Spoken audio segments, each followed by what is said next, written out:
வணக்கம். இன்னைக்கு கீதா சமையலறையில் நம்ம பார்க்க போகிறது மாங்காய் ஜூஸ் எப்படி பண்ணலாம் அப்படின்னு. மாங்காய் ஜூஸ் பண்ணுறதுக்கு முன்னாடி மாங்காய் யூஸ் பண்ணி எப்படி சிரப் ரெடி பண்ணலாம் அப்படிங்கிறத பார்க்கலாம். அந்த சிரப் யூஸ் பண்ணி எப்படி ஜூஸ் பண்ணலாம் அப்படிங்கிறத அடுத்து பண்ணி காமிக்கிறேன். ஸோ அதுக்கு முதல்ல ஒரே ஒரு மாங்காய் எடுத்து தோல் சீவிக்கோங்க.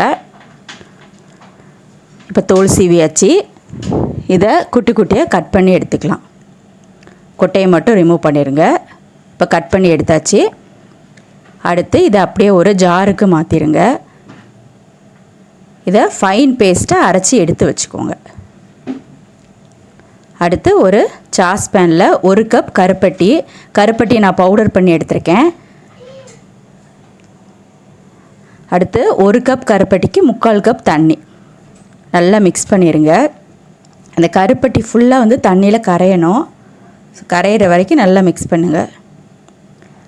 இப்போ வந்து நல்லா கரைஞ்சிருச்சு. இப்போ இதை வந்து ஃபில்டர் பண்ணிக்கலாம். இதில் தூசி இருந்தால் கூட இந்த டைமில் நம்ம எடுத்துடலாம். தனியாக ஃபில்டர் பண்ணி எடுத்து வச்சுக்கோங்க. இப்போ ஃபில்டர் பண்ணதை திரும்ப அதே சாஸ்பேனில் ஊற்றிடுங்க. அடுத்து இனிமேல் இது நல்லா கொதிக்கணும். இப்போ வந்து நல்லா கொதிச்சிருச்சு. இந்த டைமில் வந்து அரைச்சி வச்சுருக்கோம் பார்த்திங்களா, அந்த மாங்காவை இதில் ஊற்றிடலாம். மாங்காய் ஊற்றுனதுக்கப்புறம் ஒரு 5 மினிட்ஸ் நல்லா வந்து கொதிக்க விட்டுருங்க. ஏன்னா மாங்காய் வந்து நம்ம முதல்ல வேக வைக்கலை.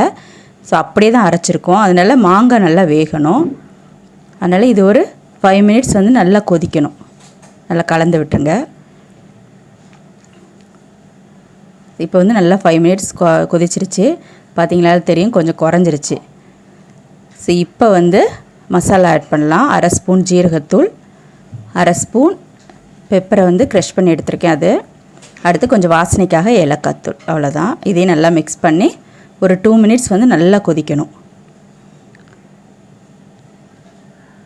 நல்லா மிக்ஸ் பண்ணிடுங்க.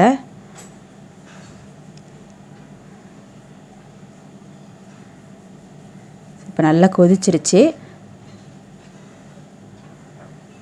ஸோ இப்போ பார்த்தீங்க அப்படின்னா நல்லா கட்டி ஆயிடுச்சு பாருங்கள் சிரப்பு.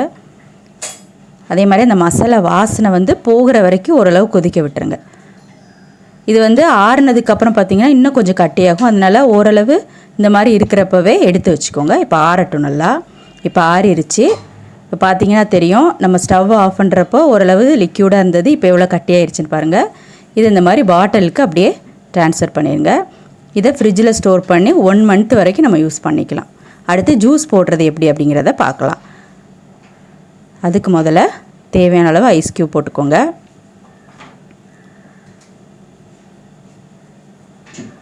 அடுத்து ஃப்ரெஷ்ஷான புதினா இலை கொஞ்சம்.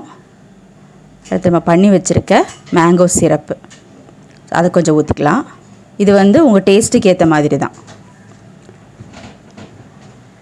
கடைசியாக கொஞ்சம் தண்ணி ஊற்றி மிக்ஸ் பண்ணிடுங்க. அவ்வளோதான். ஸோ இந்த சம்மருக்கு சூப்பரான ஒரு ட்ரிங்க் ரெசிபி. கண்டிப்பாக ட்ரை பண்ணி பாருங்கள். ட்ரை பண்ணி பார்த்துட்டு எப்படி வந்தது அப்படிங்கிறத என்னோட ஷேர் பண்ணிக்கோங்க. மறக்காமல் நம்ம சேனலை சப்ஸ்கிரைப் பண்ணி பக்கத்தில் இருக்க பெல் ஐக்கானே ப்ரெஸ் பண்ணிடுங்க. அப்போ தான் நான் போடுற வீடியோலாம் உங்களுக்கு வரும். தேங்க்யூ.